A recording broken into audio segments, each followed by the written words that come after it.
Во продолжението на овој втор дел од утринската програма на Мега телевизија следува еден аудио-видео запис кој што треба да го проследиме, а представува своевидна најава на денешната тема на која што ќе разговарам со моите гости.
Дваесетти март е светски ден кога се одбележува франкофонијата.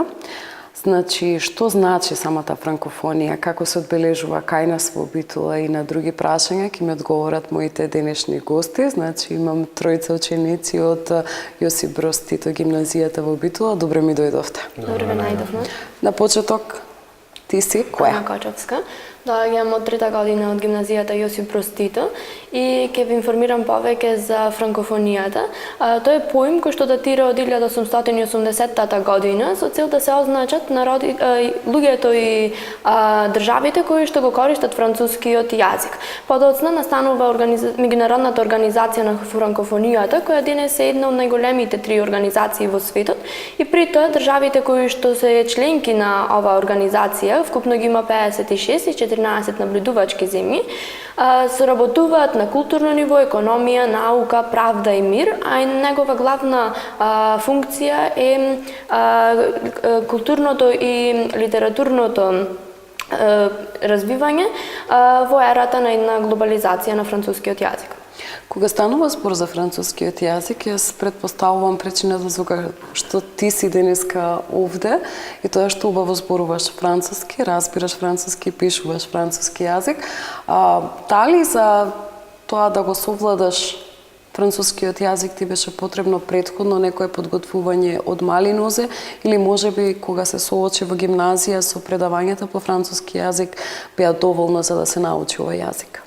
Па, францускиот јазик го учам од основно училиште, но во приватна режија, а во средно училиште само го продолжив своето школување, но главно учењето на францускиот јазик го заснувам во приватниот живот, бидејќи сметам дека така повеќе можам да допрам до францускиот јазик, отколку на училиште, бидејќи има многу ученици и не може секој професор да посвети внимание на секој од нив. Така, ке ми простиш, момче, меѓутоа одиме со дамите. Битолската гимназија поседува или функционира една билингвална паралелка. Спорт околу тоа, како е организирано? Значи, билингвалната француска паралелка во гимназијата Јосип Броз Тито постои од 2006 година. Пред тоа имало билингвална паралелка во медицинското училиште, но потоа се префрли во гимназијата Јосип Броз Тито. Билингвалната паралелка вклучува изучување на францускиот јазик како прв странски јазик на учениците, кои што имаат можност со повеќе да го усовршат, професорите да им посветат повеќе внимание и со тоа на крајот, односно во 4-та година, имаат можност да полагаат билингвална матура, која што им е призната на секаде низ светот. Исто така, во учениците од билингвалната паралелка, секоја генерација ученици се дел од размена со ученици од француско училиште. Годинава размената беше помеѓу училиштето Јосип Броз Тито и училиштето во Нормандија. Со тоа учениците можат повеќе да го усовршат францускиот јазик, исто така да ја запознаат културата, француската култура, нивните обичаи, како директно со нив, како да се дел, а не како наблюдувачи. И сега уште едно дополнително прашање, значи ли тоа ако еден од битолчани, така да се изразам, младите генерации се запишат во оваа билингвална паралелка, со тоа добиваат еден плюс бенефит кога станува збор за заминување надвор од државата во смисла на тоа професионален развој, да се запише и некој од факултетите таму? Да, во зависност од факултетот. Например, за факултетите кои што вклучуваат изучување на јазици и литература, тоа носи плюс поени, како една диплома, во зависност од познавањата на ученикот, на ниво B1 или B2, со завршувањето на средното училиште. Исто така, покрај што ја имаме нели дипломата, ние секогаш можеме да го искористиме знаењето и познавањето од тој јазик на други места. Кога се учи еден јазик, конкретно е веќе направам една паралела, пример англиски и француски. Англискиот јазик може многу течно, флуентно да го зборувате, меѓутоа доколку станува збор за насочена комуникација од областа, например, на индустријата, на медицината, тогаш навистина ви треба добра подготовка за јазикот, бидејќи со општото познавање на оние основни познавања на јазикот не можете да се снајдите. Значи ли тоа запишувањето во оваа билингвална паралелка во гимназијата Јосип Броз Тито дека и останатите предмети се предаваат на француски јазик или тие одат на македонски, а само дополнително поусовршено се изучува францускиот? Во билингвалната паралелка во текот на годината изучуваме еден или два предмети како дополнителни часови на француски јазик, во зависност од изборот на ученикот. Тоа може да биде биологија, хемија или слична некоја наука од природните науки, математика. И на крајот од 4-та година, покрај полагањето за тестови за ДЕЛФОТ, B1 или B2, учениците презентираме односно браниме проектна задача на француски јазик по предметот кој што претходно сме го одбрале и ни сме го слушале во текот на годината, односно во текот на сите 4 години. Колку долго го учиш францускиот јазик? Јас 6 години, од 7 одделение во основно образование. Дали е тежок францускиот јазик кога станува збор за изучување? Бидејќи знаеме денеска уште од малечки дечињата пуштаат телевизија или пуштаат компјутер и се им е на англиски, некако многу полесно го совладуваат. Дури имаме појава во последно време билингвален проблем се јавува кај тие дечиња, потешко зборуваат мајчин јазик отколку англиски. Колку е тешко да се научи? Мислам дека не е многу тешко, се е до желбата, покрај тоа што секојдневно сме изложени, ете да речем 50% на македонски или англиски јазик. Учениците, односно уште од мали нозе децата, уште од прво одделение почнуваат да го изучуваат англискиот јазик, но мислам дека доколку некој јазик се сака, може да се научи и преку филмови, дополнително преку емисии, интернет страници и слично. Питер, конечно ти дојде редот. Кажи ми збор 2, како денеска ќе биде одбележан денот на франкофонијата во Битола? Денеска денот на франкофонијата во Битола ќе биде одбележан со една француска игра, која што е наречена петанг. Значи, таа игра датира некаде од 1907 година, каде што оригиналниот збор петанг значи за цврстени нозе. Играта се состои во тоа што се поставува едно статично топче и луѓето фрла друго топче и кое што е поблиску до него, тоа зема поен. Играта е многу популарна во нашиот град и се одбележува веќе 8 години, во кој што земаат средношколци од цела Македонија и интересот е голем за една ваква француска игра. А кога станува збор за флешмоб, за тоа е нешто што допрва ќе се случи? Да, флешмобот е, значи, тоа ќе се случува во сабота на 25 март и се организира кореографија на песната Alors son danse од Стромае и децата, да речем средношколците од гимназијата ќе ја играат, да речем, таа кореографија. Вие се подготвувате за одбележувањето на Новој ден секоја година. Битола е во тесни врски со Франција како држава, секако знаеме. Тука сме збратимени со градот Епинал. Имаме потенцијал за изучување на францускиот јазик, имаме потенцијал за дополнителен развој на младите кога станува збор за француската култура и популација. Каде ти се гледаш во еднина, кога например, кој знаеш францускиот јазик? Значи, исто така можам да се надоврзам со Ангела, значи, кога ќе одиш во Франција, друго е кога ќе го знаеш јазикот, пошто за да одиш на еден од факултетите во Франција, треба да го знаеш францускиот јазик, да речем усовршено, за да можеш да го слушаш професорот што ќе ти предава на предавањата. А вака треба да плаќаш една година однапред за да го изучуваш јазикот. Значи, има многу бенефиции што се добри за луѓето и затоа е една од причините што го изучувам францускиот јазик како би одел во Франција. Така, генерално во нашава држава постои можност, откако се донесе законот за изучување на двастрански јазици како задолжителни, според паѓа на германскиот и францускиот, и според некои анализи кои што сум ги работела во изминатиот период, доста баран за изучување преку приватните центри за едукација од странски јазици е германскиот јазик, а додека францускиот котира прилично на едно подолно ниво. Зошто е тоа така? Имате ли некоја информација во комуникацијата со вашите врсници? Значи, нашето училиште има предавање на германски и на француски јазик, значи полот паралелките се германски, полот француски. Сега јас знам дека тие што учат германски повеќе се жалат дека е потежок јазикот и дека е потежок за изучување, дека има многу потешки зборови, додека францускиот дека е многу полесен и многу попродуктивен. Не знам зашто би се изучувал. Не ми одговори каде се гледаш во иднина.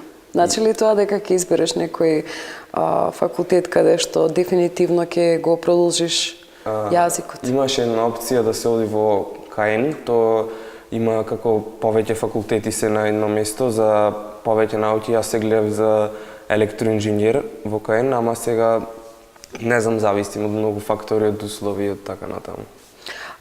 Ти и Ангела во декември месец бевте дел од Министерска конференција на франкофонија за учество на млади во институционалниот живот на проекти за младите. Јас сум франкофон, јас сум активен, јас можам. Франкофонско медиумско обкружување во училиштето. Според повеќе за ова и ако не ви е проблем, било кој од вас, нели, понатаму на 24-25 ноември 2016 во Софија имаше учество, нели, на надпревар, ако не се лажам.